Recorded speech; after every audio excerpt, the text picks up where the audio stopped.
Il s'appelle Gilad Shalit, il est franco-israélien et retenu en otage depuis 2 ans par les forces du Hamas en Palestine. Ce jeune soldat a été capturé en juin 2006 et depuis, aucune nouvelle. Aujourd'hui, son entourage en appelle à une mobilisation pour le faire libérer, à l'image de ce qui a été fait pour Ingrid Betancourt. Une association vient d'être créée avec une délégation en Bourgogne. Sylvain Thierry, Daniel Vaccin. Une clé USB qui délivrera peut-être un jeune soldat retenu prisonnier. Ce sont les affiches pour la mobilisation pour Gilad Shalit, voilà, qui nous sert de base pour l'instant de la mobilisation, qui permettent dans un premier temps de les déposer auprès des associations qui le souhaitent ou dans les lieux qui le souhaitent pour l'instant. Un visage sur des affiches 2 ans après avoir fait la une des journaux israéliens. 25 juin 2006, Gilad Shalit, caporal de 20 ans, est enlevé au sud de la bande de Gaza, acte revendiqué par un groupe proche du Hamas.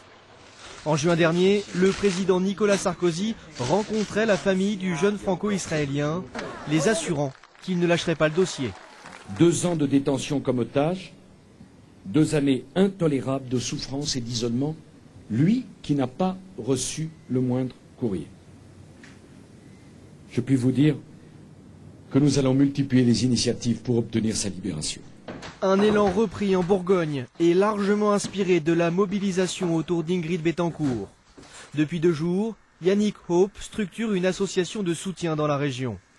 C'est déjà par Internet qu'on arrive en tout cas à diffuser le portrait de Gilad et ensuite à pouvoir communiquer sur le sort du Gilad, ce qui s'est passé exactement, où on en est par rapport à ça.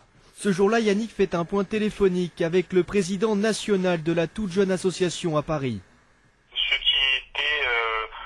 Ce qui est prévisible maintenant, c'est que dans le monde entier, de New York, en Europe, jusqu'en Australie, on a des représentants de l'association Gilad Shalit qui commencent à se manifester partout et qui nous rejoignent.